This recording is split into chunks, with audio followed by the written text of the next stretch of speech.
करो ताली बजा के।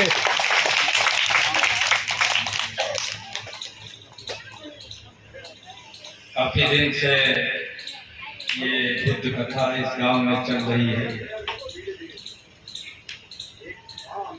आप लोगों को काफी कुछ सीखने को मिला होगा।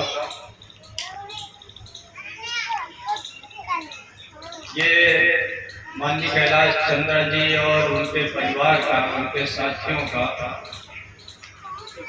ये बहुत ही नेक प्रयास है कि 5 दिवसीय कार्यक्रम यहाँ बुद्ध कथा का आयोजन किया गया और आप लोग बहुत ध्यान से बातें सुन रहे हैं। हम लोगों के बीच हमारे बुजुर्ग भी बैठे हैं, भाई राज बहादुर शाह के लिए लोग हमारे पुराने तालुका फ्रेंड से, और इस जिले से मेरा एक बड़ा करीबी रिश्ता रहा है। करीबी रिश्ता ये रहा है कि मैं बहुत पहले 89 से 90 तक यहाँ एसडीएम पर कायम रहने रहा, जबकि ये कन्नौज जिला अलग नहीं बना था, फर्रुखाबादी जिला था। उस समय में एसडीएम कायमगंज था। फिर 1 महीने आपके जिले में वर्तमान जिला है, उस समय तो जिला नहीं था, छिबरामऊ में एसडीएम रहा और लगभग 1.5 साल में कन्नौज में एसडीएम रहा, बहुत पहले रहा। और एक बार मैं फिर यहाँ आया डिप्टी डायरेक्टर चकबंदी होकर। एक बार फिर मेरी पोस्टिंग हुई तीसरी बार फर्रुखाबाद में एडीएम फाइनेंस, लेकिन उस समय मैं आ नहीं पाया। मैं एडीएम बदायूं था और बदायूं हुई, मुझे लिखवा लिया, नहीं तो शायद आपके बीच में तीसरी बार फर्रुखाबाद में होता। आपके बगल में संकिसा है, बैरंजा है। आप लोगों ने सुन रखा होगा कि बहुत प्रसिद्ध तीर्थ स्थल है और विश्व के जो 8 तीर्थ स्थल हैं, यानी बौद्धों के जो तीर्थ स्थल हैं, जिनकी आज आप कथा सुन रहे हैं भगवान बुद्ध की, उनसे संबंधित जो 8 तीर्थ स्थल हैं, उसमें से एक तीर्थ स्थल तो आपका लुम्बिनी है, जहाँ भगवान बुद्ध पैदा हुए थे। कल बुद्ध पूर्णिमा है। कल ही के दिन, बुद्ध पूर्णिमा के दिन, यानी पूर्णिमा के दिन, वैशाख पूर्णिमा के दिन भगवान बुद्ध का जन्म हुआ था। तो लुम्बिनी में पैदा हुए थे। तो ये विश्व प्रसिद्ध तीर्थ स्थल, एक धर्म यात्रा का वह जगह है। दूसरी जगह आपका सारनाथ है, जहां पर उन्होंने ज्ञान का अपने विस्तार की शुरुआत की। और इसके पहले वे बोध गया में ज्ञान प्राप्त किए। अब बोध गया में जो ज्ञान प्राप्त किए वो भी बुद्ध पूर्णिमा का दिन था और पूर्णिमा का दिन था। इसके बाद कुशीनगर में जो उनका परिनिर्वाण हुआ वो भी पूर्णिमा का दिन था। इसीलिए पूर्णिमा के दिन को त्रिविध पावनी कहा जाता है। त्रिविध पावनी इस प्रकार से है कि उनका जन्म भी हुआ, उनको ज्ञान भी मिला इसी दिन, और उनका परिनिर्वाण यानी मृत्यु भी इसी दिन हुआ। इसीलिए ये वैशाख पूर्णिमा जो कल हो गई, आप सभी लोगों को बधाई है और आप लोग आनंद से इसको कल बनाइए। घर में अपने बढ़िया खीर पकवान बनाइए। अभी मैडम बता रही थी कि उपोषित रहना चाहिए। आपने शायद उपोषित पहली बार सुना होगा। व्रत तो सुना है, उपवास सुना है, लेकिन उपोषित नहीं सुना है। ये जो व्रत और उपवास है, उसी को भगवान बुद्ध के मार्ग में, भगवान बुद्ध के धर्म में उपोषित कहते हैं। तो उपोषित महीने के 4 दिन उपोषित रहने का प्रावधान है कि दोनों अष्टमी, यानी कृष्ण पक्ष की अष्टमी, शुक्ल पक्ष की अष्टमी, पूर्णिमा और अमावस्या को 4 दिन कम से कम आप दोपहर के पहले खाना खा लीजिए, स्नान कर लीजिए, भगवान बुद्ध की पूजा करिए, वंदना करिए, उनसे संबंधित किताबें पढ़िए और दिन भर शील सदाचार से रहिए। देखिए, भगवान बुद्ध का धर्म शील सदाचार का धर्म है। और आज हम लोगों के बीच हमारी माँ बहनें बैठी हुई है, बच्चियां बैठी हुई हैं और घरों में घूंघट की काढ़े हमारी तमाम बुजुर्ग माताओं और बहनों का तो उम्र ही पूरी घूंघट के बीच गुजर गई। ये इसलिए हुआ कि हम लोगों के बीच बाद में एक ऐसी धार्मिक व्यवस्था आ गई, एक ऐसी सामाजिक व्यवस्था आ गई जिसमें सबको पढ़ने लिखने की मनाही हो गई। पुरुष ही नहीं पढ़ते थे तो महिलाओं की तो दूर की बात है। और आज से ज्योतिबा फुले ने लगभग आज से 100 साल पहले हम लोगों के लिए स्कूल की शुरुआत की। यानी इसके पहले 1000 साल तक स्कूल बंद थे हम लोगों के लिए। और बंद क्यों थे? क्योंकि इस देश में एक ऐसी धार्मिक मान्यता, एक ऐसी धार्मिक व्यवस्था चल रही थी जिसमें ये व्यवस्था थी कि इस देश के 85% लोग पढ़े लिखेंगे नहीं और महिलाएं भी नहीं पढ़े लिखेंगे। और जब ये लोग पढ़े लिखेंगे नहीं तो कहाँ से व्यक्ति अच्छा हो, और जब व्यक्ति नहीं अच्छा होगा तो कहाँ से परिवार अच्छा होगा। हमारी बच्चियां नहीं पढ़े होंगे, हमारी माताएं बहनें नहीं पढ़े होंगे, हम सब नहीं पढ़े होंगे, तो अनपढ़ जमात तो अच्छा न खुद रहता है, न अच्छा परिवार बनाता है, न अच्छा गांव बनाता है, न अच्छा जिला बनाता है, न अच्छा प्रदेश बनाता है, न अच्छा देश बनाता है।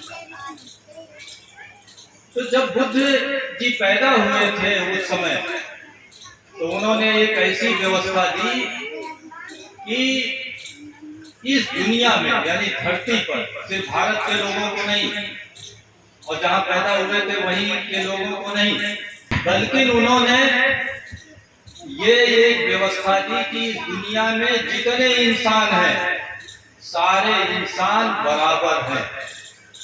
सारे इंसान क्या हैं? बराबर। जब बराबर हैं तो सबको पढ़ने लिखने, राजा बनने, व्यवसाय करने, जो भी प्रतिभा इसके अंदर हो उसका पूरा प्रदर्शन करने का उनको अवसर मिलना चाहिए। इसीलिए अभी जो भाई कैलाश चंद्र जी आपको कह रहे थे कि भगवान बुद्ध के बाद से इस देश में आम जनता के लिए विद्यालय के दरवाजे खुल गए और राज सिंहासन के भी दरवाजे खुल गए। यानी सिर्फ शिक्षा का ही दरवाजा नहीं बल्कि राज सिंहासन भी आम जनता के लिए सुलभ हो गया। और शायद भगवान बुद्ध के पूरे विचार को पढ़िए तो उनका राजा का जो लक्षण है, चक्रवर्ती राजा का जो लक्षण है, उसमें ये नहीं है कि आप किस वर्ण के होंगे, आप किस जात के होंगे, बल्कि राजा अगर पराक्रमी है, राजा अगर बुद्धिमान है, राजा अगर व्यक्ति अगर धैर्यशाली है, उसके अंदर क्षमता है तो कोई भी व्यक्ति इस देश का राजा बन सकता है।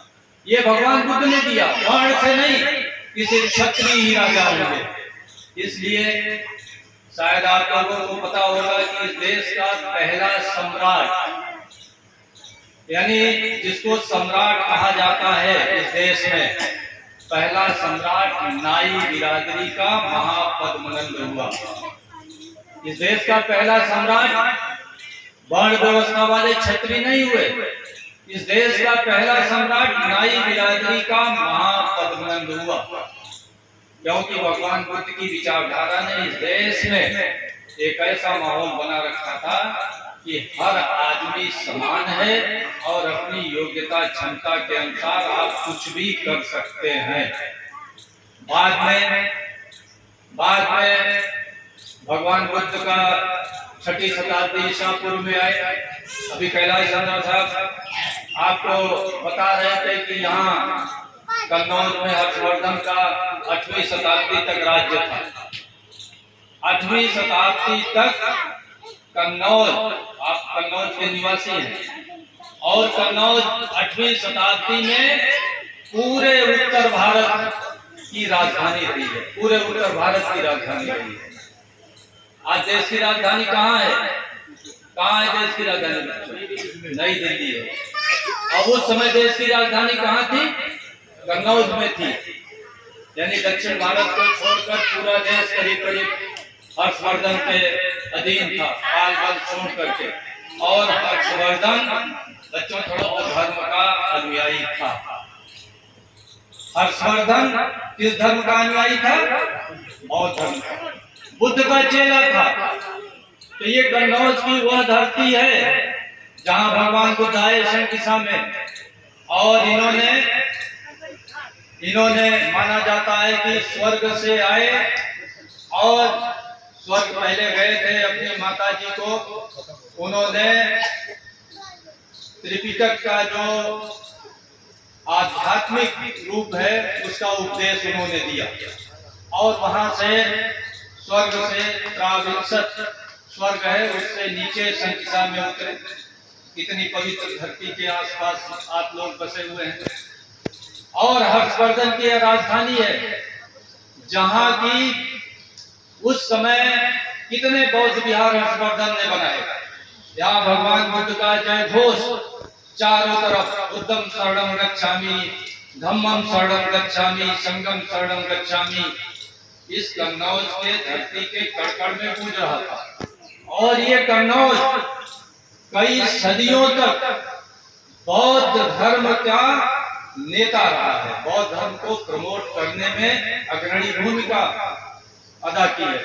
और इसके बाद यहाँ के गढ़वाल राजा रहे जयचंद जी, उनकी रानी ने, आप लोगों को इतिहास पता होगा, उनकी रानी ने सारनाथ में एक बहुत बड़ा बौद्ध स्तूप बनवाया था।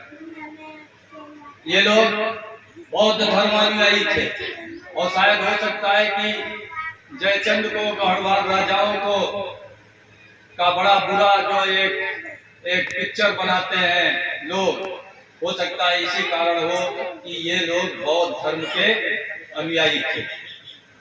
तो ये कभी कन्नौज की धरती बौद्ध धर्म का, यहाँ इसके कड़कड़ में बौद्ध बुद्ध में ये इसका कड़कड़ था।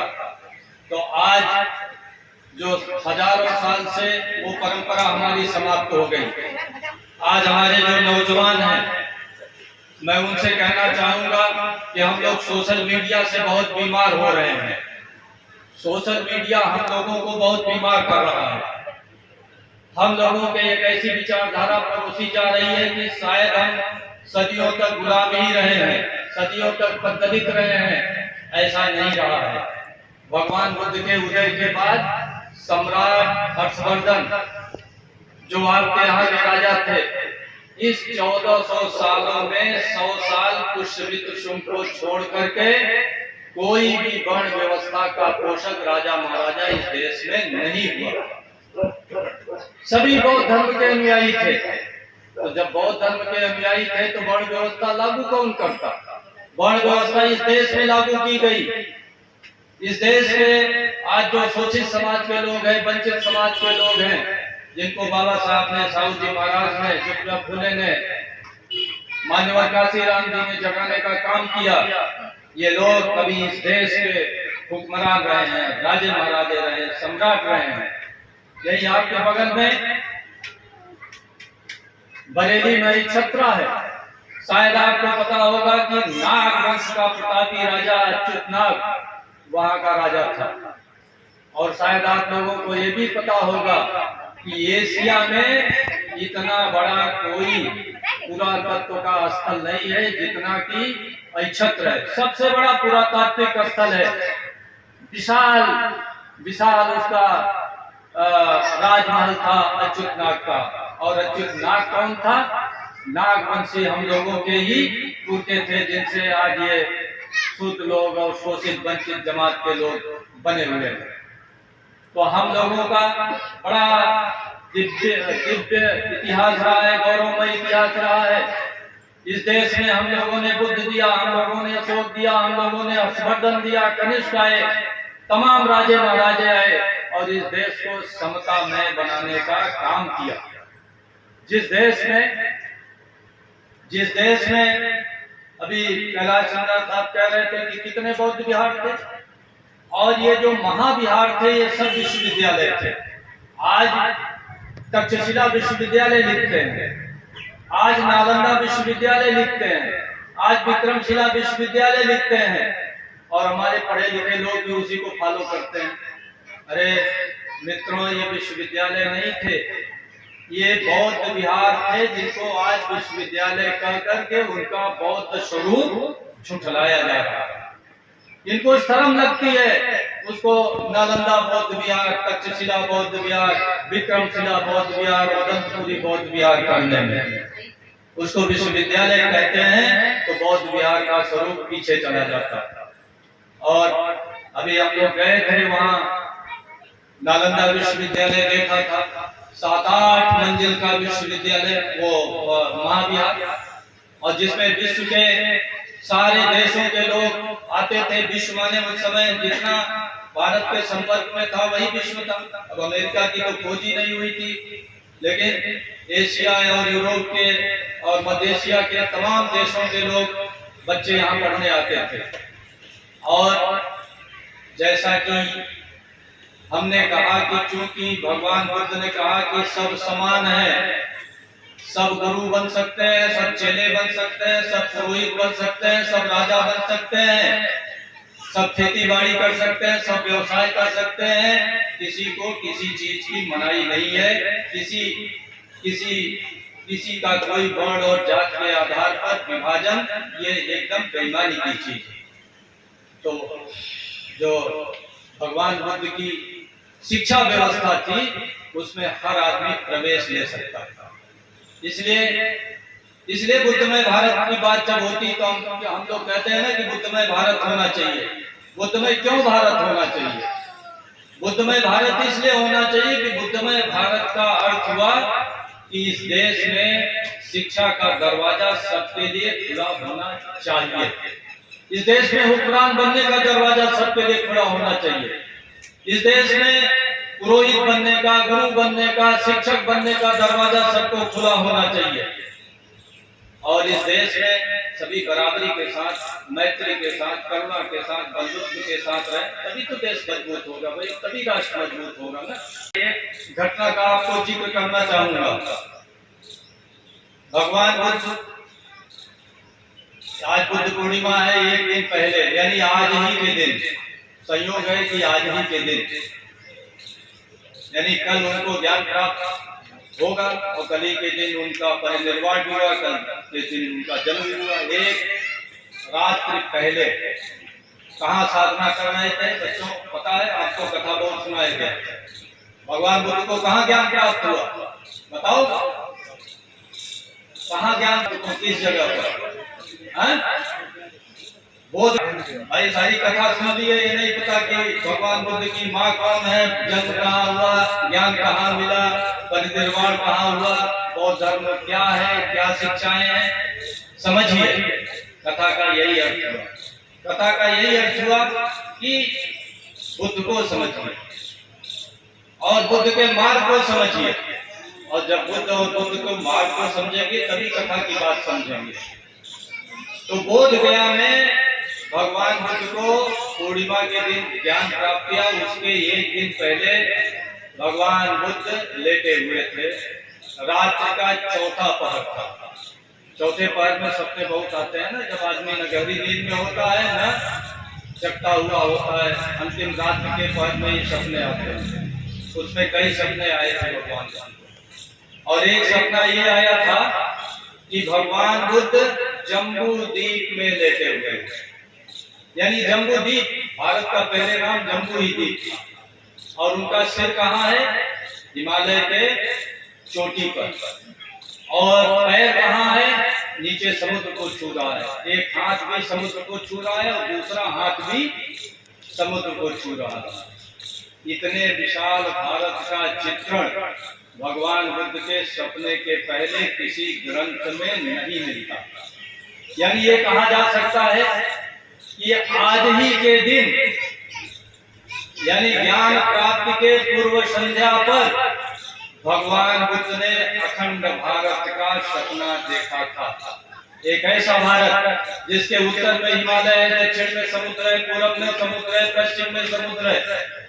ऐसे विशाल भारत का उन्होंने अपने सपने में खाका देखा और उनकी इच्छा थी कि ये पूरा जम्बूद्वीप जहां वो लेटे हुए हैं, देखने का क्या हुआ, बुद्ध जी लेटे हुए हैं, यानी बुद्ध लेटे हुए हैं, सिद्धार्थ नहीं लेटे हुए हैं, कोई व्यक्ति नहीं लेटा है, बुद्ध लेटे हुए हैं। बुद्ध हैं क्या?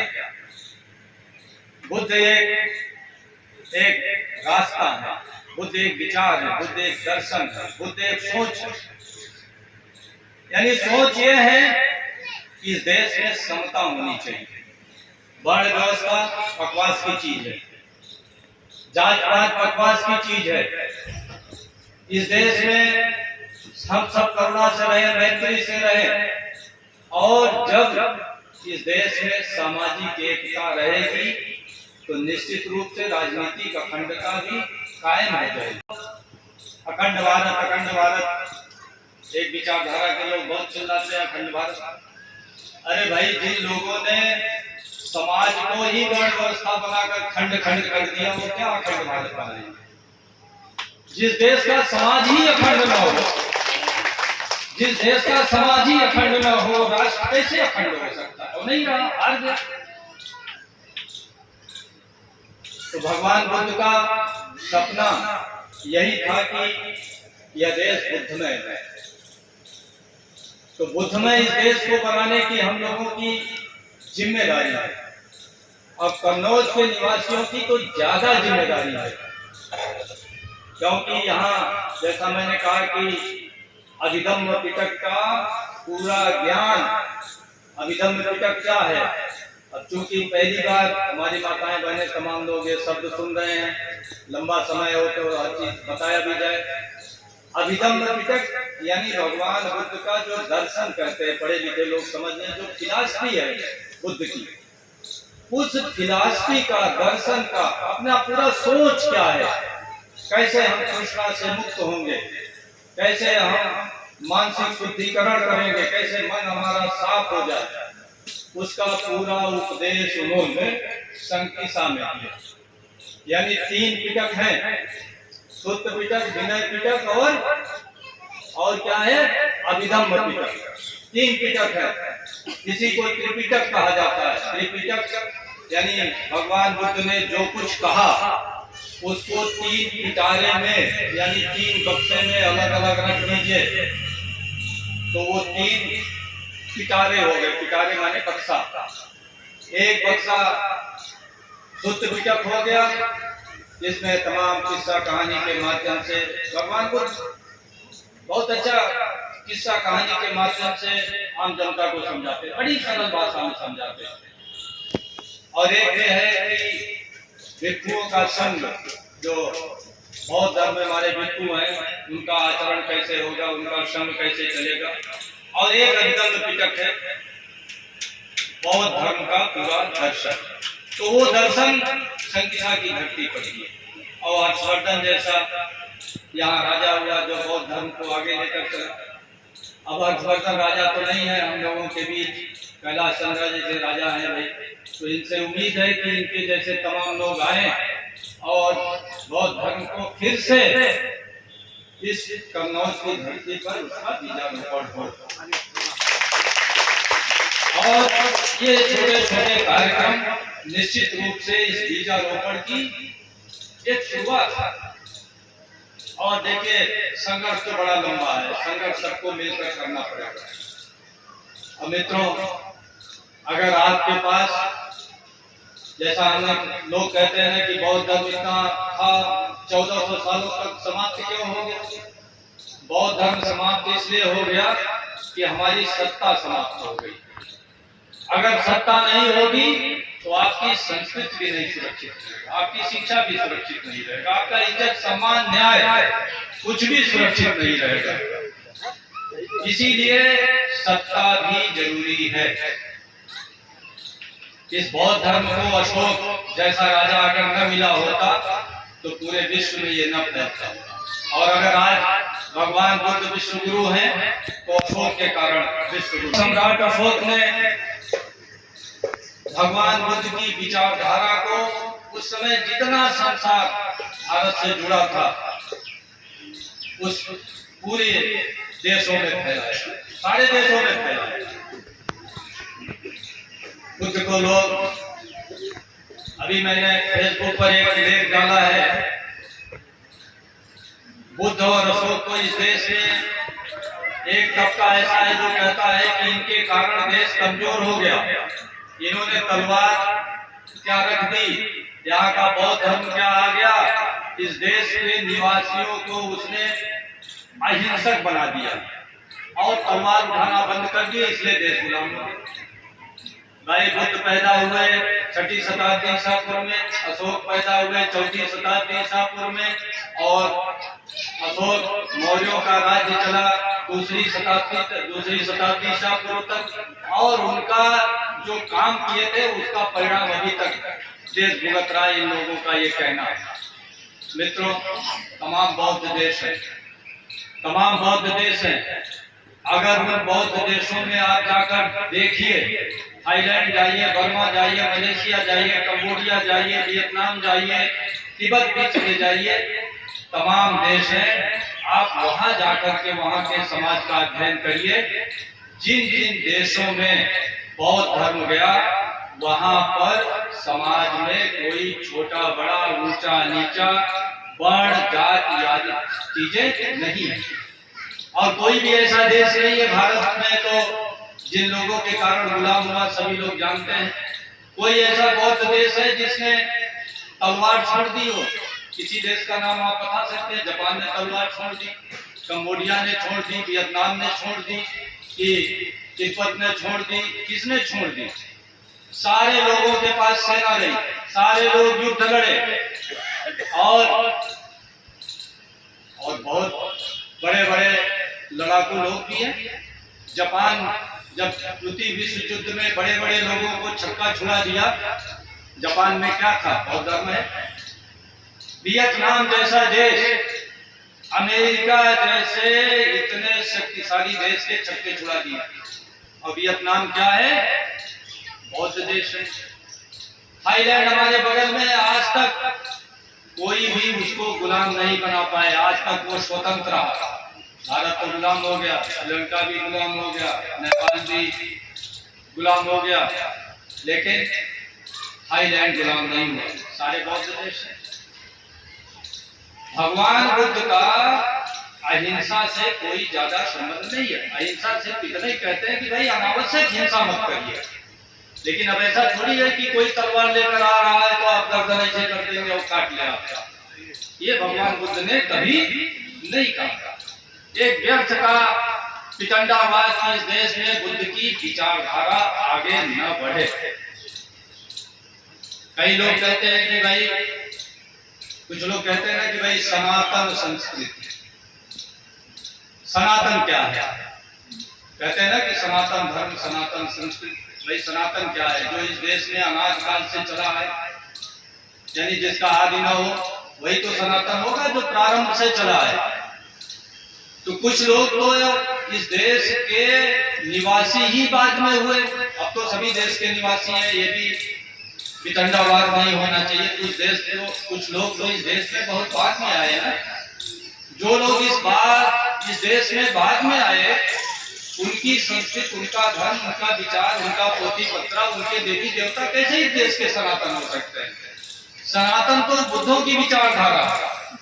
और ये भगवान बुद्ध भी 28वें बुद्ध हैं। उसके पहले कितने बुद्ध हुए होंगे? जब से देश ये चला आ रहा है अनाद काल से, इस जम्बू द्वीप में बुद्धों की एक परंपरा रही है। और बुद्ध का धर्म ही, बुद्धों का धर्म ही इस देश की सनातन संस्कृति है। सनातन संस्कृति क्या है? यही धर्म क्या है? शील सदाचार से रहिए, यही धर्म है।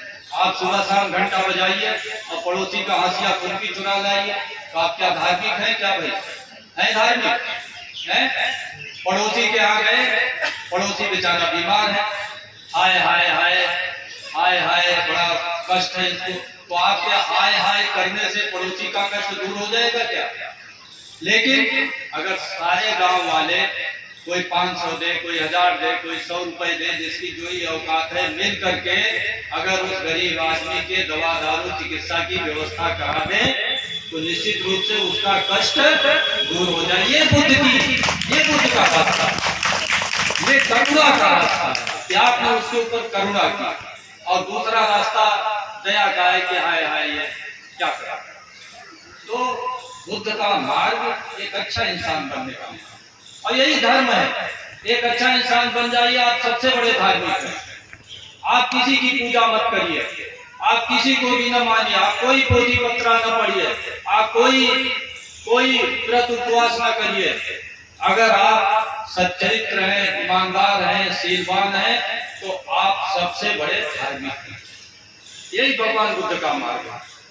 लेकिन चूंकि अब आप कहेंगे कि ये सब आयोजन कैलाश चंद्र साहब क्यों कह रहे हैं? इसलिए कर रहे हैं कि जब आप भगवान बुद्ध के समक्ष बैठेंगे, उनका चित्र देखेंगे, तो चित्र से चरित्र भी बनता। आप जिनका चित्र देखते हैं उनकी विचार मन में आते हैं कि नहीं आते? तो जिनका आप चित्र देखेंगे, आज बाबा साहब को देख रहे हैं, बुद्ध को देख रहे हैं, तो अगर इनको आप लोग कायदे से समझेंगे, पढ़ेंगे, तो अगर आप अपने घर में कल बुद्ध और बाबा साहब को रखेंगे, तो यहाँ जो मंच से बातें कही गई हैं वो आपको प्रतिदिन याद आएंगी, और याद आएंगी तो आप अच्छा बनोगे, आप अच्छे, आपके बच्चे बनेंगे, परिवार अच्छा बनेगा, गांव अच्छा हो जाएगा। आज गांव में छोटे छोटे चीजों पर लोग, छोटे उस पर लोग जो है लड़ाई झगड़ा कर लेते हैं। तो बुद्ध का मार्ग यही है कि भाई बैर से बैर नहीं मिटता, बैर से बैर नहीं मिटता। मैंने दुश्मनी से कभी दुश्मनी समाप्त नहीं होती, दुश्मनी समाप्त होती है मित्रता से। तो ये सब बुद्ध के मार्ग हैं, और किससे कहानी है। ये मंच आपको सुनाएगा, और मैं कथावाचकों से भी कहना चाहता हूँ कि इनको समझाइए ज्यादा, थोड़ा म्यूजिक कम रखिए, समझाइए ज्यादा। और हम कई जगह ये कह चुके हैं कि अगर एक सप्ताह बुद्ध का कथा सुने और अंत में यही नहीं पता चला कि बुद्ध की माँ कौन थी, बुद्ध के पिताजी कौन थे, बुद्ध जी पैदा कहाँ हुए, बुद्ध को ज्ञान कहाँ मिला, बुद्ध ने बात क्या कही, आज क्या जरूरत है बुद्ध की, तो फिर वो कथा का कोई अर्थ माने नहीं रह जाता। इन लोगों को कायदे से समझाइए। बहुत अच्छा आप लोगों को मंच दिए हैं, और ये इतना सुरम्य स्थान है, बहुत ही कलात्मक ढंग से ये बना हुआ है, और पूरा एयर कंडीशन है। हमारे बगल में बैठे हमारे बड़े भाई कह रहे थे एयर कंडीशन है, इतना बढ़िया बना हुआ है। तो आप यहाँ इंजॉय करिए। देखिए, जब समूह में हम लोग इकट्ठे होते हैं, आप संगीत में लगते हैं, बात सुनते हैं, तो आपको आनंद आता है।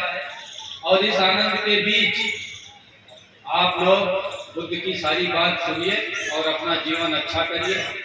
बुद्ध से बड़ा विचारक चिंतक इस देश में कोई पैदा नहीं हुआ, और जब ये देश बुद्धमय होगा तभी इस देश का कल्याण होगा।